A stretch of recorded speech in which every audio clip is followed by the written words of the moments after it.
欢迎来到轻声慢读。每一个普通的人都在自己的世界里负重前行。今天，让我们一起走进路遥先生的平凡的世界，读一读孙少安与孙少平的故事，看见平凡生命里那些最真实的坚持与希望。那书的开头就写道：1975年2、3月间，一个平平常常的日子，细蒙蒙的雨丝夹着一星半点的雪花，正纷纷零零地向大地飘洒着。时令已快到惊蛰，雪当然再不会存留，往往还没等落地，就已经消失得无影无踪了。黄土高原严寒而漫长的冬天，看来就要过去，但那真正温暖的春天还远远的没有到来。有人说这本书是个大骨头，100多万字，1、2、3部。路遥先生当年在创作这部小说的时候，燃烧了他生命中最为宝贵的6年多的时间。到了中后期的创作，他每一天都熬夜写作。所以有一篇文章的标题就叫早晨从中午开始。那直到今天，平凡的世界依然是社会小说畅销榜的第1名。那你会说，平凡的世界作为一部小说，它的魅力到底是什么呢？路遥先生的原话在书里有表达。他说，人们宁愿去关心一个蹩脚的电影演员的吃喝拉撒和鸡毛蒜皮，而不愿意了解一个普通人波涛汹涌的内心。会不会很有同感？那为什么呢？你说这叫势力？不，这就叫社会。因为一个平凡而普通的人，常常会被生活的巨浪所埋没，所以他们不被看见，不被关注。可是这样的人，难道就没有价值吗？这是路遥当时创作这部小说的原动力。在他的笔下，平凡的世界是苦难的世界，但那也是一代一代年轻的人跟命运抗争的世界。所以站在平凡的世界里，不平凡的活着，还能充满热情的赞美世界，能够永远带着希望和勇气坚持下去，这种思想和动力是闪闪发光的，哪个时代都一样的。所以这本书不会过时。我喜欢路遥在《平凡的世界》里面说的一句话：你应该在短暂的岁月里，真正活得不负众爱。对，所以我们今天认真的来重读这本书，进入那些在一个平凡的世界里却不服气，不愿意平庸的生活下去的人们，不肯装睡的人们。我们要回到故事的开头，那个不寻常的年代，因为这部小说的时间跨度太大了。故事发生在西北黄土高坡一个叫双水村的地方。孙少平、孙少安兄弟是路遥笔下的灵魂人物。那这个孙家可以说家徒四壁，一贫如洗。孙家最大年纪的是老祖母，年近80，半瘫痪在炕上。上了年纪的父母亲非常辛苦，土地里刨食，但是挣不了几个工钱，还要养活穷到骨头缝里的一大家子。孙家有兄妹4人，姐姐叫兰花，嫁了一个不着调的丈夫，一个人非常辛苦，还要拉扯嗷嗷待哺的孩子们，家里吃了上顿没下顿。少平是弟弟，还在读高中，而妹妹兰香刚上初中，所以看着这一大家子人，哥哥孙少安叫长子如父，他就站出来挑起全家生计的重担。13岁，少安就辍学了，他跟着父亲一起下地干活来贴补家用。那这几个兄妹虽然打小缺吃少穿，忍饥挨饿，可能很多那个年代的人都会有物质匮乏的经历，觉得为一口吃的真的要不断的折腾，但是他们会同时具有一种精神力量，就是不嫌弃自己的出身，不抱怨自己的父母，不指责别人，而且不自暴自弃。书里有一句话：黄河水总有清的一天，人也不可能穷一辈子。这叫什么？这叫心境。救人任何时候不能没有这个心境，否则的话不就瘫倒了吗？那孙少安是个能人，他虽然13岁就辍学了，但是后来竟然成为了生产队的队长。他一身的男子汉气，小小年纪就能独当一面，把他自己负责的这个小队搞得比另外一个小队更好。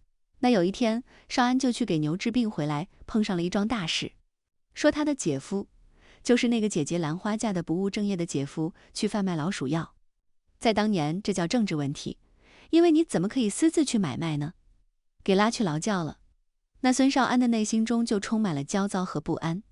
要知道这样的家庭各方面都很脆弱，一件小事就可以让这艘小船沉没，更何况当时扣了一个帽子，这叫政治问题。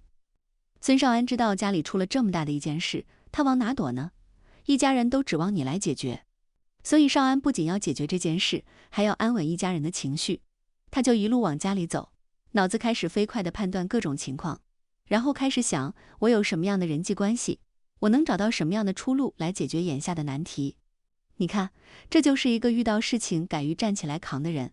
他不是躺平，他也不是在那里哭天抹泪，他想到的就是事情来了得解决。凑巧的是，回到家里的弟弟少平给他捎来一个消息，说一个叫田润叶的姑娘要见你。田润叶是谁呢？她跟孙少安青梅竹马，小时候两个人感情就很好，可是长大以后，两家的家庭条件差距太大了，所以他们好像各自在自己的社会里面生活，这叫圈层。不过润叶的爸爸和公社主任关系特别好，少安立即想，如果润叶出面给他爸爸做工作，找人，那姐夫的事没准就解决了。那这个事情当然像少安所料，就是润叶给他帮了忙。不过少安没有预料到的是，这一次重新见面，润叶竟然向他表白了。对，少安和润叶从小一起长大，彼此都看见对方身上那个闪闪发光的一面，而且年轻的时候其实是没有那么多教条的计较，不再想你们家房子多大，我们有没有车，彼此就是被对方的身上那股劲吸引，深深爱慕着对方。所以润叶向少安表白的时候是特别单纯的。那少安当然明白，他内心充满了感动和幸福，但是终归要面对摆在两个人面前一个残忍的现实。先来说说硬件，家庭条件。润叶是县城的教师，他的父亲田福堂是村支书，所以少安家这么穷，他13岁就没上过学了，就是个乡下土包子。那么润叶的父亲是断然不能同意这件事的。我们也来看看，那少安他的一天怎么度过呢？家里、队里、村里的事交织在一起，乱得像三国一样。他天不明就得爬起来，先要把家里的2个大水瓮担满水，然后帮母亲给妹妹做饭。等妹妹吃完饭，他要把这孩子送去上学，然后赶紧返回来。到了他们自己生产队饲养室的院子里，来安排全队的生产。实际上，在少安到饲养室之前，就要把当天40-50个劳力的各种活路都考虑好，然后在很短的时间里面布置妥当，接下来就去干活了。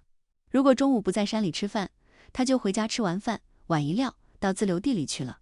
不管怎么劳累，一旦进到了小小的天地，就是去干活，去跟土地打交道，少安浑身的劲儿就来了，有时简直不是在劳动，而是在倾注一腔热情。所以说少安是个能人。那这种能力来自于哪里呢？就是脚踏实地的去劳作，不是想的太多，做的太少，而是始终不管为了什么，都要努力的奋斗。那这里的每一种收获，都将全部属于他自己。少安说，只要能够切实的收获，劳动者就会在土地上产生一种艺术创作般的激情。就这样疯狂而贪婪的干一天活，到了晚上，如果大队不开什么会，少安就会倒在自己的那个小土洞里，睡得像死过去一般。这样的一个人，他怎么能跟润叶生活在一起呢？所以得知这2个年轻人的感情之后，润叶的父亲不仅对少安极尽羞辱，而且千方百计地阻挠自己的女儿跟少安感情越发展越深。那另一方面，少安也深深地知道自己跟润叶的差距和悬殊，他会有一种不忍心。这个姑娘养尊处优，她可以过更好的生活，何必跟我到土疙瘩里来受罪？所以少安逃避了这份感情，他听从命运的安排，一路抹着眼泪跑到山西去相亲。最终，少安把一个既能干活又不要彩礼的农村姑娘贺秀莲娶回了家。对，少安用结婚来回避掉了爱情，他是为了让润叶彻底死心。就这样，2个感情深厚的年轻人从此擦肩而过，各自走向自己的人生。来说说贺秀莲吧，站在我们现在的角度会说，对这个女子也太不公平了。少安的心里没有她。秀莲是一个非常能干的农村女子，她的到来为这个家增添了新鲜的力量。而秀莲是非常传统的，嫁夫就是穿衣吃饭，她把所有的深情寄托在这个新家，宁愿自己饿肚子，也不愿意让自己的丈夫吃不饱。她事事都以少安为中心。可是少安呢，他是长子，他会考虑家中所有的老小和这一家的生活，所以2个人也会闹矛盾。不过很快，儿子诞生了，他们的关系就进一步的深化。自从儿子降生之后，少安突然觉得自己的人生有了新的意义。一个做了父亲的男人，才真正感到自己是个男人。为什么呢？因为责任。那往常在地里，他就贪恋那个干活，他总嫌太阳落山太早，他不愿意回家，因为要赚钱，要吃饭。可是自从有了孩子，他就抱怨说太阳迟迟的不落山。他急着收工，想要跑回家去看一眼亲爱的孩子。一切好像都显得那么生机勃勃，但是生活本身的沉重感也不会饶过这些。在土地里刨食的人，按说少安年轻力壮，一年四季的拼命劳动，他从来也没有辜负过土地，可是常常两手空空，赚的钱总是不够花。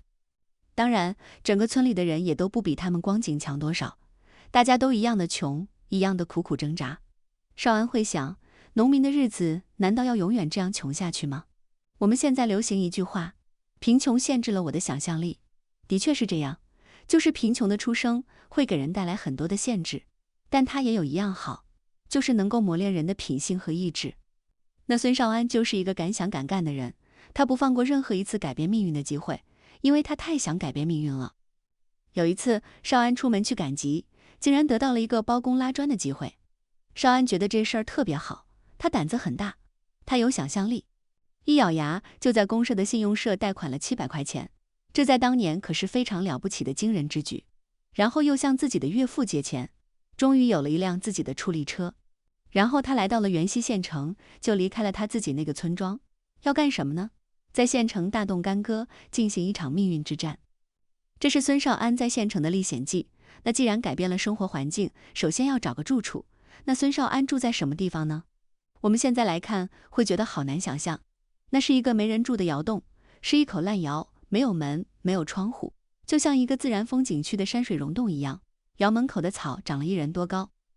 可是少安觉得很满意，他很快决定就在这个地方安身了。为什么呢？那城里头是有旅社的，可是住不起，他也没什么关系和人脉，现在找到这样一个遮风挡雨的洞洞就很不错了。所以少安先把骡子拉进了窑洞，然后又搭起了一个锅灶，又去砍柴火。这里是没有灯的，天一黑，饭都吃不到嘴里了，所以他迅速地把所有的活计都安顿好，就算有了一个安身立命的住所。大家会说，那里面那个男人怎么什么都能干，小到牲口，大到房子，都自己动手。这就叫能人，这是生活的苦难带给一个人的能力。所有的事不等，不靠，也不抱幻想，全部都在自己的双手上，行动力非常强。孙少安在第2天就去上工了，他去拉砖，拉完砖以后，他就把骡子拴在学校门口的一棵树上，他去找自己的妹妹兰香。那妹妹看见哥哥就住在这么个破地方，特别心疼，眼泪花在眼睛里直转。妹妹就帮他收拾了一下，然后提出我来给你做饭。那少安觉得没什么，我们总会过去的。你看他很乐观，身在苦难之中，可是心里永远有光明。他接下来就到城里的菜市场上去了一趟，要吃饭就得买菜，可是他来得太晚了，菜市场里面已经没有人了，空荡荡的。结果他走过去就发现地上乱七八糟丢着一些菜帮子、菜叶子，是人家不要的。他觉得太好了，这东西不花1分钱，在河里洗一洗，把烂了的部分摘掉，照样能吃吗？就是这个发现，让孙少安每天的生活多了一项内容，就是到菜市场上去捡烂菜叶子、烂菜帮子。在路遥先生的书里，对于少安来讲，捡这个菜叶子是为了自己的生计，而且捡菜叶这件事毕竟会让这个男子汉觉得屈辱，所以他总要等菜市场上一个人都没有，然后飞快地去那里捡，还要留意观察周围有没有人注意他，像小偷行窃一般紧张。所以贫困带给人的是什么呢？有的时候吃不饱肚子，并不让人觉得畏惧，最可怕的是没有尊严，没有价值感，怕的是别人看待你的那种眼光，它会摧毁一个人的自信心。可是少安就是要在苦难中一点一点地把自己的自信心捞回来。每天下午，少安拉完砖回到这个荒野里的破窑洞，妹妹兰香就给他把饭做好了。兄妹俩就蹲在这个没有门没有窗的土窑洞里，有滋有味地吃晚饭。晚饭通常都是高粱、黑豆、稀饭和腌酸白菜。同样的一个世界，可能生活在另一端的人，万万没有想到和我一样的人，一样年龄，一样有梦想的人，在过着那么艰苦的生活。世界从来都不是平的，你所享受到的权利并不是每个人生下来就能拥有的。那当孙少安和他的铁青骡子成功地靠着拉砖赚到一大笔钱的时候，他就觉得我离自己的美好生活又近了一步。他带着钱回家，妻子秀莲特别高兴，他就希望我们能够拥有一个新的窑洞。可是少安觉得不行，这钱不能随便花。为什么呢？因为他要干大事。干什么大事呢？在城里拉砖的时候，少安就看见到处都在搞建筑。就是那个年代，突然之间，大家开始朝城市里面走了，城市里面开始发展了，到处都在盖楼。那盖楼就需要砖瓦，砖瓦一下子变得紧缺了，有多少就能卖多少。所以，聪明和善于找到机会的少安立即就在想，我应该用赚到的钱做资金，来开办一个烧砖窑的厂，这样我就能够拥有一个事业了，就能把日子过得更好。说干就干，短短1个多月的时间里，孙少安的烧砖窑厂就开始出活了。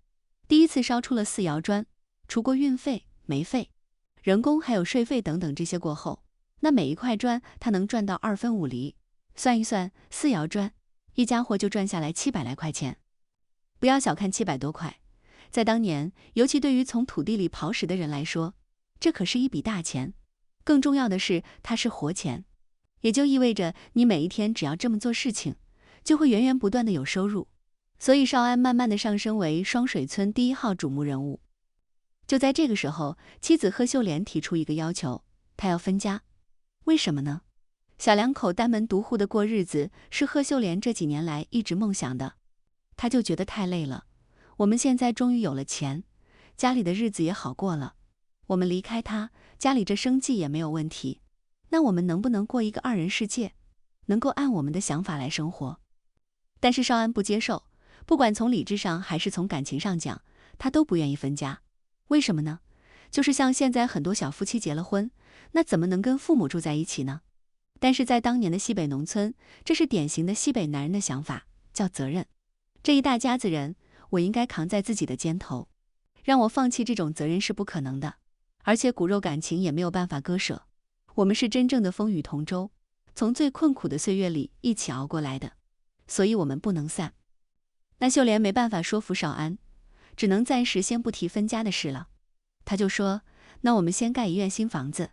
那立秋前后，孙少安的新房子就做成了，那是一个新的窑洞。接下来，秀莲想要分家另过的想法还是落实了，因为少安的父亲支持了秀莲的想法，他也觉得这小两口为了这个家付出的太多了，可以让他们松一口气，自己过日子。那一切都很明确，这个家不管是分还是不分，他不会回到以前那样了。生活带来了繁荣，同时也把原有的秩序打破了，这是一个颠扑不破的真理。少安独自分出来过活，他的生意也越发的红火。制砖机一开始转动，他自己也就忙得天昏地暗，各种生产环节，雇了7、8个工人，还要亲自跑经销，简直乱成了一团。但是生活的希望就推动着他们不断前进，克服所有的困难，他们是勇敢的。那随着少安的日子越过越红火，村里就有很多的父老乡亲来找他，想干什么呢？给我点活，让我也赚几个钱。你带着我们。这背后有一个时代背景，就是农村在那个年代，贫富两极正在迅速的拉开距离，这是无法避免的。政策允许一部分人先富起来，那谁来关心那些日子依然过得很艰难的人呢？少安会觉得，作为同村的邻居，我锅里有肉，怎么就能心平气和地看着周围的人吃糠咽菜呢？这是一种非常朴素的乡亲意识，这会让少安的内心升起某种庄严的责任感来。他会觉得我有使命，就是带着所有的人一起致富。他就想，我能不能扩大我的砖厂，把现有的制砖机卖掉，买一个更大型的，多开几个烧砖窑，不就需要更多的劳动力了吗？我就可以聘用他们，他们可以赚到很多钱，这样可以把事业再搞大一点。说干就干，少安又去贷了一大笔款，他开始筹划扩大砖厂。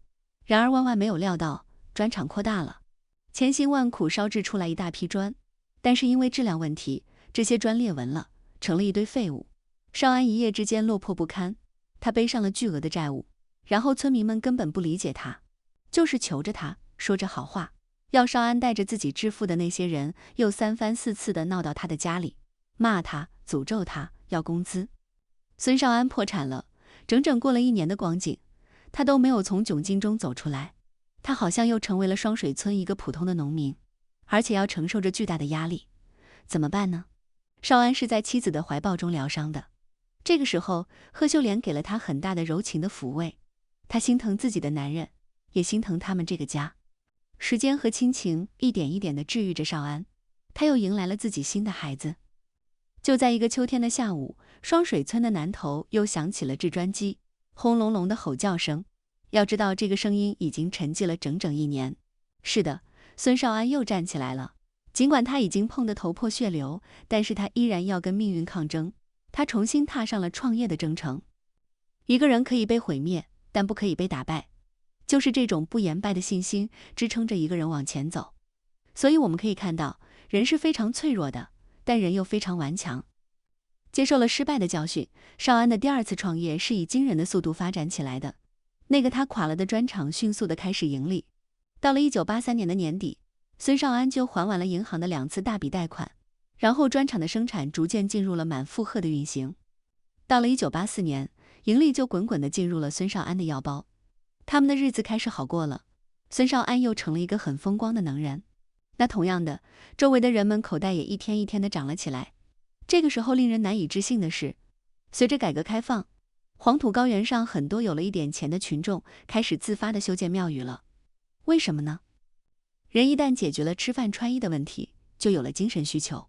可是毕竟很多人是从来没有受过教育，没念过书的，他们就开始去迷信，去烧香拜佛。孙少安原本不知道这些事，但是他的父亲孙玉厚也加入了这个筹建庙宇的过程中，然后跟少安来商量，说出点钱。少安就义正言辞地拒绝了。他走出门，一眼看见了村里面那个小学非常破败，他立即震撼了。你看，这个小学一直在那里，可只有这个叫孙少安的人看见他就会想，他说我为什么不把这个学校重新建造起来？你看，连一个神汉他都有魄力去重新修建一个破庙，那我为什么没有勇气重建这个学校呢？人们是需要精神上的需求的，那我们就应该受教育，应该念书，让孩子们能够眼界更宽，走出去。这种使命感强烈地震撼了年轻的孙少安，他浑身不由得滚过了一道，激愤地站立。1985年的春天，双水村的庄稼人不像往常那样，特别留意大自然的变化，说雨水这天要干什么，惊蛰这天要干什么。人们怀着各式各样的心情，关注着在枯野河那里正在进行的事件。什么事呢？新学校的落成。从去年秋末冬初开始，这个时节庄稼人都不干活了，因为土地冰冻了。孙少安开始忙起来了，他个人掏出腰包，拿出了15000块，重建双水村的小学。那到这一年的春天，当年那个破败的、被震塌了的校舍窑洞，已经被一排新窑洞替代，气势恢宏。这1、2天就要举行落成典礼，据说乡上县上的领导都要来参加，还有人要来拍电视。村里人都说，孙少安这小子虽然破了财，但这下可光荣没了。路遥的这个语言非常有地方的特色，所以很鲜活，可光荣没了。那落成典礼这天，领导就发表讲话，孙少安站在那里，他几乎一个字都没听见。他的目光在人群中搜寻到自己的父亲，他看见父亲的头是低着的。孙少安就猜测，这老人家说不定在哭，激动。然后他在那些学生娃中间也看见了自己的儿子，儿子脸蛋红红的，举着一束鲜艳的花在笑。哭和笑都是因为欢乐，哭的人知道，但笑的人并不知道这个欢乐背后是有多少痛苦所换来的。那对于孙少安的苦难，路遥在文中有一段描写，说一切都太苦了，太沉重了，他简直不能再承受生活如此的重压。他从孩子的时候就成了大人，今年他才23岁，但他感觉到他已经度过了人生的大部分时间。这是非常真实的感受，就受苦的日子总是漫长的、难熬的，而快乐的日子就是过起来非常快。可是少安就是在苦难中把握住了时代的风口，然后努力地活出自身的价值感。那接下来我们来看看孙少平。不论是普通人还是了不起的人，都要在自己的一生中经受许多的磨难。先听听这句话：在清水里泡3次，在血水里浴3次，在碱水里煮3次，我们就会纯净的不能再纯净。这听起来真是对自己特别狠，叫脱胎换骨。这句话成了路遥先生的座右铭，所以让他苦苦的坚持，苦苦的创作。但在他的小说里，贫困中的饥饿，自卑里面的屈辱，仕途上的失败，前程上的无力感，婚姻中的无奈，这一生的悲苦经历就是路遥写完《平凡的世界》的动力。而书中主人公孙少平的历程，就是路遥自己真实的写照。小说一开始，路遥就用大量的笔墨描述了少年孙少平的窘迫。他什么模样呢？穿着自家织出的老土粗布的衣服，那个黑颜料染得很不均匀，让人觉得那种黑是脏脏的感觉。脚上一双旧的黄胶鞋，没了鞋带就凑合着系了2根白线绳，一只鞋帮上还缀补着一块蓝布的补丁，裤子又短又窄，吊在半腿上，幸亏袜子的腰高才没有露肉，而袜子早就没有了脚后跟，多亏有一双鞋遮着，才没有被发现。这就是孙少平，他在县立中学读书。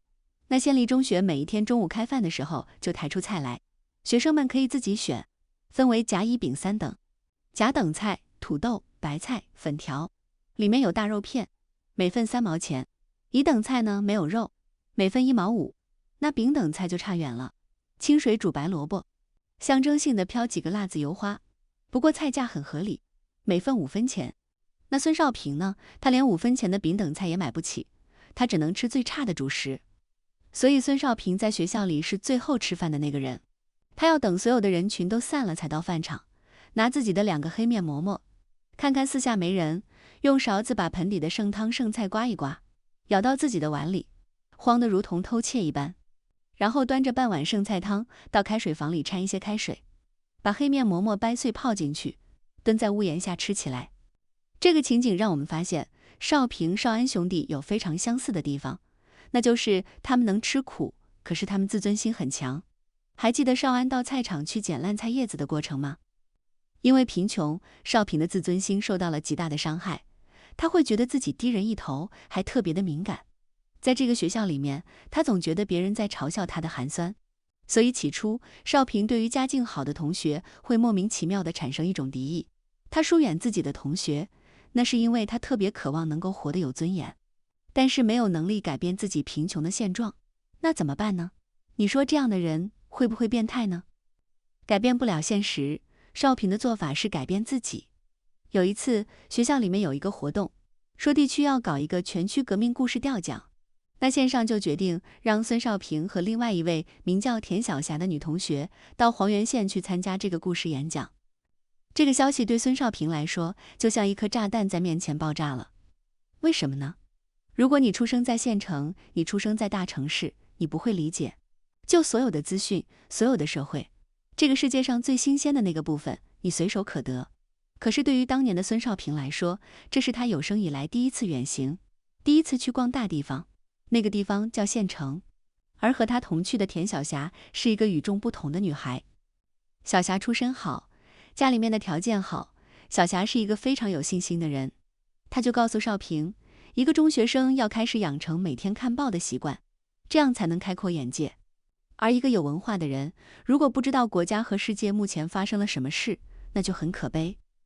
正是因为田晓霞的启发，少平养成了读报的习惯，而小霞还常常推荐给少平一些书让他阅读，这极大程度地影响了少平。他的命运轨迹就在这里开始发生变化。他喜爱读书，利用一切可以利用的时间大量阅读。他关心国家大事，时常站在学校的报栏前面，最爱读那些评论员文章。因为对于阅读的如饥似渴，少平的眼界和认知慢慢的就高于了一般的同学。他开始在宿舍里给同学们讲故事，在学习讨论的时候，他就敢于大胆发言了，人就慢慢变得自信起来。那除了阅读，少平还爱运动，如果不太饿，他就会到篮球场上打篮球。他还参加了全校的乒乓球赛，夺得了冠军。正是由于这些表现，你看一个人有观点、有思想，而且运动能力好，在学校里面很容易成为出风头的人物。少平就慢慢的有了存在感。用我们现在的话说，他开始圈粉了。那选班干部的时候，他就被选为劳动干事。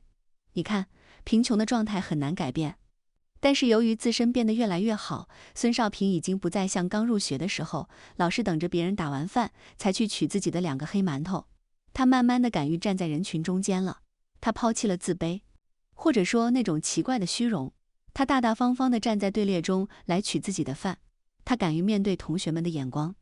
在1977年，孙少平从原西县的高中毕业了，他回到了双水村，到学校里面当了教师。第1年他挣到的工分就和大哥一样多，而且每个月还有几块钱的补贴，他就帮着把家里欠的那些债也偿还了一部分。这20年来，因为他在上学嘛，都是向家里索取，现在他终于能够给家里贡献一点什么了，这让孙少平觉得自己真正成为了一个大人。你看，人什么时候开始自立，就意味着你不单能够养活自己，你还被别人需要，你能够提供给别人价值。那3年后，少平的教师生涯结束了，他不得不回家当了农民，这让他陷入了极大的苦恼之中。这个苦恼首先来源于一个年轻人的巨大觉醒。对，他马上就要22岁了，如果要做一个安分守己的农民，那眼下也是一个很好的时候。可是少平读过书，他受了教育，开了眼界，他知道除了这个生他养他的双水村外，还有一个大的世界。那当你知道的太多了，思考的太多了，你就发现你有了一种苦恼，就是不被周围的人所理解，而且在这个村庄里面，你是不舒服的。你想要飞翔，天空是不能限制一只鸟的。一个有文化、有知识，而且爱思考的人，一旦找不到精神上的共鸣，那种痛苦是无法言喻的。所以经过不断的内心斗争，孙少平下定决心，他要离开双水村，他要到外面去闯荡世界。所以哥哥和爸爸的反对都没有阻拦住他。不管怎么样，少平非去不可。我就在想，无论任何一个时代，都有那种年轻的血液在沸腾，在激荡。每个人都会有少年意气，有一个梦想，就很冲动的想要去实现，那个就叫做诗和远方。所以孙少平就背着一点破烂的行李，他要去远方。他的远方是哪里呢？他就从拥挤的汽车站走到了县城的街道上，严酷的现实立即横在他的面前。孙少平没有过任何闯荡世界的经验，他也没什么谋生的技能，支持他来到城市的是什么？叫做勇气。无论你多有勇气，你要吃饭，怎么解决眼下吃不饱肚子、没地方住、没钱赚的问题？所以中午过后，少平就去上工了。在城里面，他能干什么活呢？当然是最重的活，是城里人不愿意干的活。少平去背石头。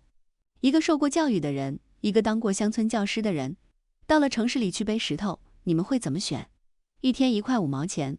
少平背着100多斤的大石块，从一道陡坡爬上去，帮人家造窑洞，他的腰都直不起来，劳动强度非常大，人就像牛马一样。少平即便是农村长大的孩子，也没有吃过这样的苦，但是他咬着牙坚持，他不能落后。他知道，对于一个打零工的人来说，上工的头3天是最重要的。开头几天你吃不了苦，你不行，人家就立即会把你辞退。就在那个东关大桥头，有的是等着干活的小工，你不干吗？你咽不下这苦吗？人多的是。所以半个月后，少平撑住了，他开始慢慢的适应了他的新生活。而且为了这个撑住，少平简直像是蜕了一层皮。他的背上、手上全部磨破皮，出血，长茧子。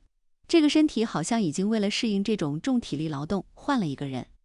到了晚上收工以后，就看出不同了。年纪大的匠人晚一料倒头睡了，年轻的小工他有精力，他觉得我得热闹，就跑到街上去看电影。那少平呢？他通常会蹲在院子里的路灯下看一会儿书，这让他无比艰辛的生活中有了一个安慰。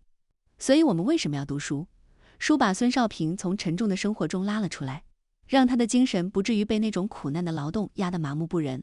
通过书里的世界，孙少平认识到，只有一个人对外部的世界了解得更广大，对人生看得更深刻，他才有可能对自己所处的艰难和困苦有更高意义的理解，甚至他也会心平气和地对待欢乐和幸福。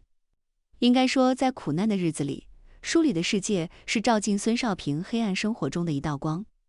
那有一天，孙少平去还书，在路上遇到了从前的东家曹书记，曹书记竟然主动地跟他聊天，然后还提了一个天上掉馅饼的建议，就是他要帮少平在这个地方落户。凡事皆有代价，凡事皆有原因。曹书记为什么要平白无故地帮助孙少平？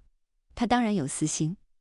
曹书记的大女儿菊英已经18岁了，这个女孩子读书不行，只能勉强初中毕业。那少平在他们家干活的时候，曹书记和他的老婆一下子就看中了这个后生，能干活，能吃苦，人忠厚，脑子还灵，而且念过书。他们就想了一个主意，如果这个后生将来能给我们家做个上门女婿，那我们就有人照顾了，因为我们没有儿子，那招个上门女婿来这多好。对于曹书记的小九九，少平毫不知情。可是当生活向他抛出橄榄枝的时候，少平就问自己说，你难道一辈子就这样生活下去吗？你最后的归宿在哪里？这个问题我们每个人都问过自己。人生总有那么几步是看不清楚的，不知道这个脚往哪里踩，一切似乎都很渺茫。那眼下的孙少平呢？回双水村不可能，可是在这个叫杨沟的地方落户，那这就是他永远的归宿吗？落了户就意味着他能立足吗？也不一定。孙少平该怎么办呢？眼前的生活大雾弥漫，好像任何一条路都走不通，都非常不确定。但是孙少平的感情生活却取得了巨大的突破。就是在黄原，他遇到了自己的老同学田晓霞。还记得这个人吗？对，在中学的时候，他们就是同班同学。现在小霞已经是个大学生了。当年在上学的时候，小霞就跟少平的关系非同一般。那个时候交往很单纯，但是自从小霞在黄原遇见了孙少平，这个女孩子就总是在想着少平。在田晓霞的眼里，孙少平是一个让她十分钦佩的人物。为什么呢？她喜欢孙少平的就是这个人真诚正直，从不伪装自己，而且他没有因为生活的窘迫就感到自己活得没有意义。小霞看得出来，少平甚至对苦难有一种骄傲感。这个人就认为自己是了不起的，认为自己是有骨头的，认为哪怕我如此贫穷，可我也具有自己独特的地方。小霞会觉得，只有深邃地理解了生活的人，才会在精神上如此强大。这样两个心心相印的年轻人就突然之间拉近了距离。他们约定每半个月见一次面。那小霞会把自己读的书推荐给少平，鼓励他继续读书，继续扩充自己的知识领域。可是这个时候，我们都替他捏着一把汗，这不就是兄弟两个有同样的困境吗？当年的少安不也有一个田润叶吗？那受到了强烈的反对。那现在的少平面对一个田晓霞，他怎么想呢？不，少平绝不会像哥哥那样，为了逃避不可能实现的爱情，就匆忙地给自己找个农村姑娘。少平决定，无论命运怎样无情，他绝不准备屈服，他要去争取自己的未来。你看，在这里，不同的选择就把人分开了。不过我们千万不要忘了，还有一个曹书记呢。他不是想要把少平变成自己的上门女婿吗？这一天，曹书记找上门来，因为曹书记的女儿考高中又没考上，这个书是不能再念下去了。所以曹书记就跟老婆把想要招少平来做上门女婿的事告诉了女儿。结果他这个女儿菊英说，我不同意。为什么？看不上。这也难怪，菊英虽然学习不怎么样，也对未来没什么想法，可她是个城里人，在黄原县城里长大。在她看来，少平就是一个乡下的土包子，我怎么能跟他过日子呢？这一下，曹书记两口子大眼瞪小眼。怎么办呢？他们的愿望落空了，可是怎么跟少平交代呢？把他闪在了半道上。如果女儿不愿意嫁给少平，那少平这个户口不就落不上了吗？曹书记正在发愁的时候，事情突然有了一个转机。市里面下达了一个文件，今年桐城矿务局要在黄原市招收20个农村户口的煤矿工人，如果去煤矿上当工人，你就有户口了，而且是正式工。在那个年代，这个都非常诱人。然后负责这件事的领导是曹书记的酒肉朋友，就跑来问他说，你有什么亲戚要照顾的吗？我可以帮你办这件事。曹书记一拍腿说，我要个指标。那这个指标是给谁的呢？就是给少平。当然少平完全不知道，这里面竟然有一个上门女婿落空的前因，导致这个大馅饼掉下来，是说要给你个正式工作。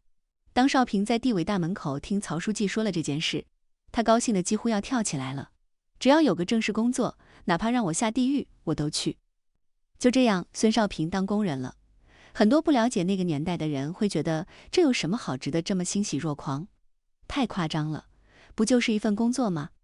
可是在那个特殊的年代，当上工人，有了户口，吃上商品粮，是很多人竭尽一生都难以实现的目标。路遥先生有另外一个作品，叫做《人生》。《人生》里面的高加林就是这样，为了从农村到城市，为了有一个户口，他一直在努力，一直在折腾。那在平凡的世界里，孙少平就是这样，命运给了他一缕微笑。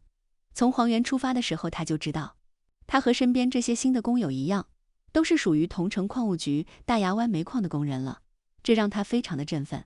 然后经过一段时间的集中学习和安全介绍，他们终于要真正下煤矿。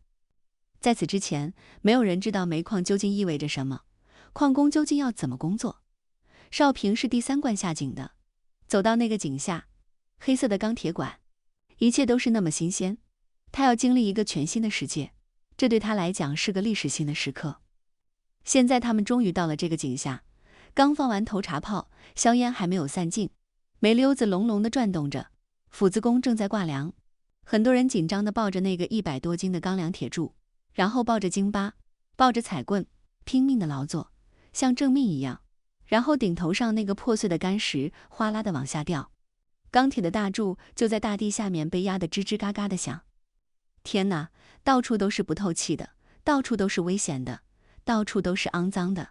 所有人出来以后全是黑的，光是一看这场面这么紧张，就让人不寒而栗。所以第一天的工作完成之后，从井下回到地面，大部分的人都绷着脸，情绪非常颓败。他们崭新的工作服变得皱巴巴的，像是垃圾堆里捡出来的。白净的面孔，年轻的、明亮的眼睛，全部都暗淡了。大家去浴池里洗澡换衣服，好多人就崩溃了，觉得一想到以后的几十年要做这样的事，怎么能坚持呢？可这就是煤矿，这里需要的是吃苦耐劳、勇敢、无畏，甚至是牺牲精神。这根本不是一个弱者的职业，反脆弱。路遥在书里说，这里要的是吃钢咬铁的男子汉。对这4个字印象太深了，也只有像路遥这样的作家可以用这个词来形容。吃钢咬铁，那你得有什么样的牙和什么样的胃呢？孙少平就是这样的人，不知不觉他在煤矿已经做了半年多，他适应了这个新的生存环境，他几乎没有误过1天工，每个月都是满勤，而且他会觉得越来越满意。就这个工作虽然危险、劳累、特别紧张，但是只要你愿意下井劳动，收入是相当可观的。在孙少平来说，还有比这更好的事吗？他需要钱，他要给父亲寄钱，让父亲买化肥，买日常的油盐酱醋。他要给妹妹寄钱，供养妹妹以后上大学，这是他没有实现的愿望。除过这些，他还要为自己的家贡献力量，他还要买一点自己喜欢的书报和杂志。另外他还有个梦想，就是能在双水村给自己家箍2、3孔新窑洞。这个窑洞一定要是整个村子里最漂亮的，来证明他孙少平绝不是一个没出息的人。这叫衣锦还乡，对吧？他要独立完成这件事，而不准备让哥哥出钱。这是孙少平这个人在双水村立的一块纪念碑，这里面包含着哲学、心理学、人生观，也具有少平能够体会的那种激动人心的诗意。应该说，这是一个人很真实的反应。贫困、屈辱和长期处于一个比较低的位置，给少平的内心还是留下了很深重的痕迹。现在建一个好的窑洞，建造一个自己翻了身、扬眉吐气的标志，它关系着一个人的生活尊严。所以少平是脚踏实地的，他的一生可能就是要在煤矿里面度过了。而田晓霞呢？这个时候，小霞已经大学毕业，顺利地成为了一家报社的记者，她会永远成为大城市的一员。孙少平绝不可能生活在田晓霞那个世界里，他进不去。那么小霞也是不可能到煤矿这个地方来，跟一个煤矿工人过一辈子。一想到这些，少平就会觉得心如刀绞。可是他能怎么办呢？所以精神上的这种痛苦，他只能靠高强度的体力劳动来获得解脱。劳动永远是他医治精神创伤的良药。有一天，少平在井下忙了整整一夜，直到上午10点钟，他才把活干完。这个时候人已经被掏空了，就像苦役犯一样，他疲惫不堪，浑身墨黑墨黑的，整个人走过来，只能从你的眼白里面辨别出他是活的。少平是最后一个从井下上来的，这一天是与众不同的。从井下的黑暗世界冉冉上升到地面上的孙少平，一眼看见田晓霞站在井口，他微笑着，脑袋转来转去，显然是在寻找他。在眼前这一群黑人中，想要找到熟人太不容易了。可是小霞还是一眼看见了孙少平，泪水不知道什么时候悄悄涌出了少平的眼睛。他终于来了。他让小霞等一等，他匆匆忙忙的就冲上了浴室，10分钟就洗完澡，把干净的衣服一换，急速地跑出了大楼。然后2个人就肩并肩，向着半山坡的招待所走过去。少平就感到一路上怎么所有的人都在对着我笑，小霞也在对着我笑，笑什么呢？少平都被人笑得走不成路了。那进了招待所，到了小霞住的这个地方，小霞第一件事就是从洗漱包里拿出一面小圆镜子，笑着递到少平手里。少平拿着镜子一照，自己也忍不住笑了。他的脸在忙乱中根本就没洗干净，2个眼圈周围全是黑的，就像熊猫一样。少平也笑了，这一笑人就放松，他们就开始亲密的对话。小霞是怎么来的呢？她到这儿出差进行采访，雷少平就在接下来的几天带着小霞参观矿场。他指给小霞看，从东到西，这里都是什么地方，都是什么情况。到后来，少平指着矿上医院后面的一个小山湾，声音很低沉地说，那是一块坟地，埋的全是井下因公亡故的矿工。这是生活非常沉重的一面，很现实，他根本不容得你把头转过去假装看不见。小霞就小声地问，你对自己有什么打算呢？少平想了想，就非常诚实地说，我准备一辈子就在这里干下去，除此之外还能怎样？小霞说，这是理想还是对命运的认同？这是不是一个永恒的问题，对吧？月亮和六便士，一方面是理想很难实现，一方面是现实如此骨感。那么你是要妥协呢，还是要永不屈服的去追逐梦想呢？少平说，我每天得要钻到地下去挖煤，这就是我的现实。一个人的命运不是自己想改变就能改变了的。至于所谓理想，我认为这不是职业好坏的代名词。一个人精神是否充实，或者说活得有没有意义，主要取决于他对劳动的态度。这段话要反复读2遍，你才会体会到少平的力量感。他并不是安于现在的生活，他也敏锐地注意到了，即便是做一个矿工，那在中国效率远远要低于其他国家，而工艺技术的落后是最关键的原因，所以他依然想要与众不同。少平想去报考局里办的煤炭技术学校，他一边下井干活，就一边开始重新学习数理化。即便是做一个矿工，他也想要做出自己的价值。几天的采访已经结束了，小霞必须离开。随着小霞的离去，少平的心头又开始纷乱起来。2个人的差距是那么大呀，该怎么办呢？这些都是他解决不了的事情，他非常苦恼。那人在陷入苦恼的时候干什么呢？少平的选择是为自己找点另外的事来弥补精神上的空缺。他首先想到的就是学习，他找全了过去所有的高中的课本和参考书，然后他就一遍一遍地开始算数，开始解题。有的时候这个功课甚至比挖煤都要艰难，但是这种艰难带给少平的是心灵的充实。处在这种默默奋斗的状态，精神就会从琐碎的生活中得到升华。田小霞一直保持着跟少平的联络，她在信中谈东论西，也会表达自己炽热的感情和对少平的思念。那有一次，小霞就隐约地提到，有一个男人和他一块工作的人，似乎在追求他。少平读到这封信，就感觉到像一块芡实砸在了他的脑袋上，眼里面火星乱飞。可是怎么办呢？他根本无力做什么。这一波痛苦未平，另一波更痛苦的狂潮就朝他袭击来。一直带着他的师傅王世才在矿下出了意外去世了。那对于煤矿来说，死人其实是常常会发生的事情，它不会引起过分的震动，也不会让生产和生活的节奏有半点停顿。可是那是一个离少平这么近的人，他们情同家人，少平心里过不去，他自然的就要对那个不幸的家庭负起一份责任，他就开始照顾自己的师母。师傅还留下了一个很小的孩子，少平尽自己所能来帮助这个家庭。就在这个时候，田小霞又到大牙湾来过一次，因为上一次他给少平写了信之后，少平就再也没有回信了。少平特别的难过，可是他又不知道该怎么办。他以为小霞已经跟别人确定恋爱关系了，已经不要他了。所以小霞特意来，就是为了向少平解释他和另外那个男人高朗的关系。小霞的登门展示出了他对少平的重视。解释了这件事以后，2个年轻人紧紧地拥抱着，他们都哭了，因为感情是那么不容易，可是感情是那么真挚。这一次误会解除了之后，2个人之间反而把彼此看得更为通透，年轻的心完全交融在一起。他们甚至谈到了结婚，谈到了将来是要生一个儿子还是生一个女儿，谈到了未来许许多多的事情。关系越来越明朗，孙少平的心情从来没有像现在这么好。他对未来充满了期待，他想要努力地改变自己，一步一步地跟随小霞的脚步。有一天，他们终于能够站在一起。可是厄运再次降临，田小霞死了。少平是站在矿部大楼的月报栏前得知这个消息的，这也是小霞带给他的习惯，从未改变。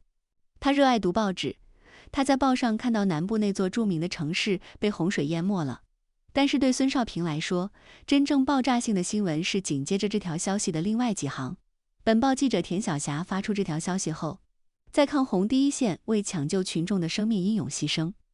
看到这句话，孙少平一下把右手的4个指头塞进嘴巴，用牙齿狠狠地咬着，脸可怕地抽搐成一种怪模样。他收起自动伞，在大雨中奔向2级平台的铁道。他疯狂地越过选梅楼，沿着铁路向东面奔跑。他任凭雨水在头上、脸上、身上漫流，2条腿一直狂奔不已。他奔过了东边的火车站，奔出了矿区。他一直奔跑到心力衰竭，然后倒在了铁道旁的一个泥水洼里。他不信。少平找到了小霞所在的报社，他只确认了一件事，就是小霞的确牺牲了。他两眼一黑，腿软得如同抽掉了筋骨。他去拜访了小霞的父亲，他去重新游历了他跟小霞从前去过的地方，最终他只能返回矿场。对少平来说，这种深重的创伤，也许依然要用牛马般的体力劳动来医治。不久之后，少平被提拔为班长。又过了一段时间，他被命名为矿务局的青年突击手，过几天就要去出席表彰大会，这让少平真正得到了安慰。他不全然是为荣誉而高兴，而是感到他的劳动和汗水被承认、被尊重。对少平来说，一个劳动者的尊严和自豪感是值得骄傲的。而在这个世界上，只有人的劳动和创造才是最值得骄傲的。而另外，他也分别接到了父亲和哥哥的来信，说他梦寐以求的那个家乡的新窑洞已经修建好了。哥哥还在信里面给他描绘了这个院子的气派和双水村人的反应。老人们终于住进了新窑洞，这也让少平终于完成了一桩大大的心愿。是的，很多失去的东西不可挽回，但是人还得往前走。时间到了1985年，少平像往常一样又去下矿干活。可是这一天出事了，他刚刚把自己负责的一茬梁挂完，猛然发现不远处有一块大铅石摇摇欲坠，眼看就要砸在一个协议工的头上。而这个家伙喝酒了，因为这一天是元旦，所有的人都在庆祝。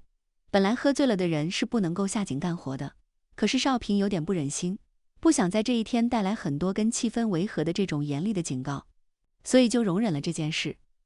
可是眼下，那个协议工就带着醉意站在那独个的傻叫，完全没有意识到危险即将发生。在井下，你的反应就意味着你能不能保住性命。这个时候，少平箭一般的冲过去，连喊一声都来不及，就一掌把那个协议工打在了老坑里，而他自己也来不及做出下一个反应，那块石头就哗啦一声掉了下来。少平感到脸前一热，就什么都不知道了。少平死了吗？没有。恢复知觉的时候，少平觉得有什么东西蒙着眼睛。他的伤势很严重，非常幸运的是，他遇到了一位享有国际声望的眼科教授，为他的右眼做了手术。手术十分成功，所以他的眼睛保住了，他不会瞎。可是少平毁容了。出院的那天，区长帮他办完手续，然后迟疑着从口袋里面摸出2份文件递给了他。少平一看，是矿上的文件，都是关于自己的。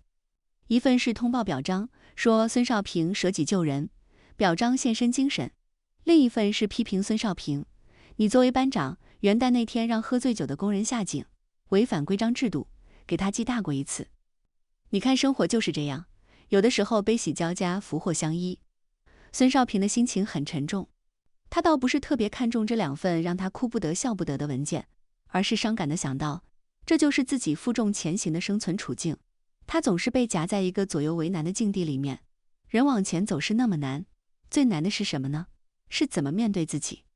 终于有一天，少平拿起了镜子。自从被毁容后，他就没有了看镜子的勇气。他闭着眼举着镜子，脚步艰难地挪到了靠近房门的空地上，那胳膊抖得像筛糠一样。就在这一刻，孙少平不再是那个血性的男儿，他成了一个胆怯的懦夫。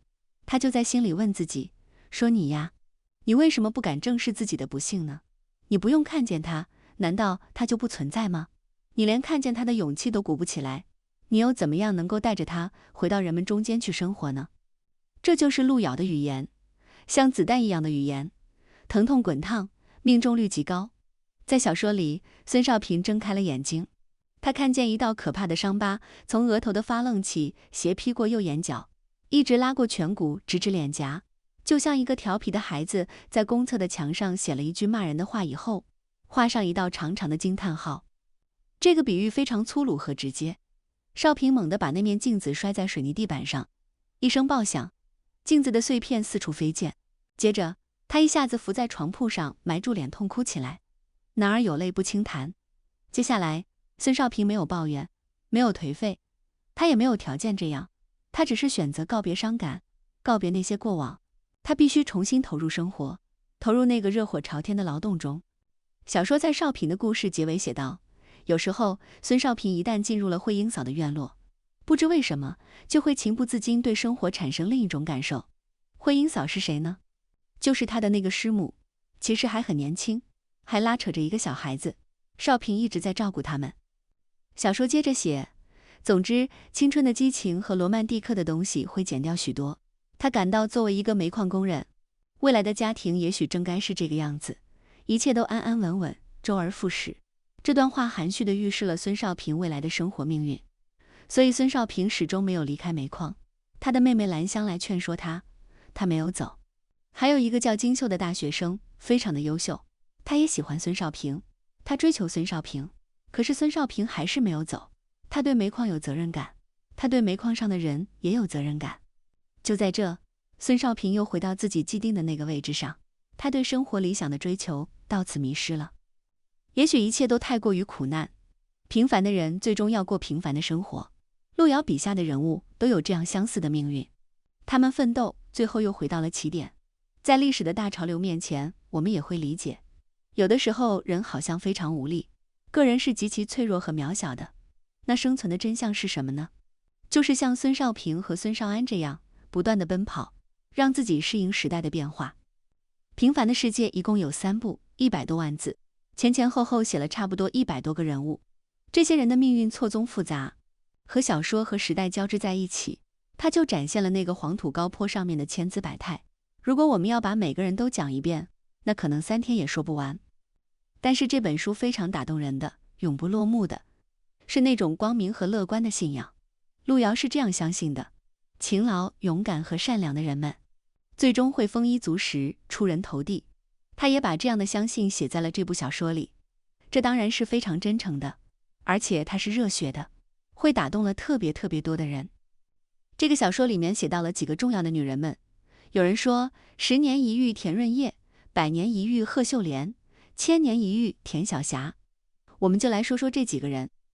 1000年一遇田晓霞，她的心里面只有孙少平，她不为将来发愁，她的日子是透明的、轻盈的，是有颜色的。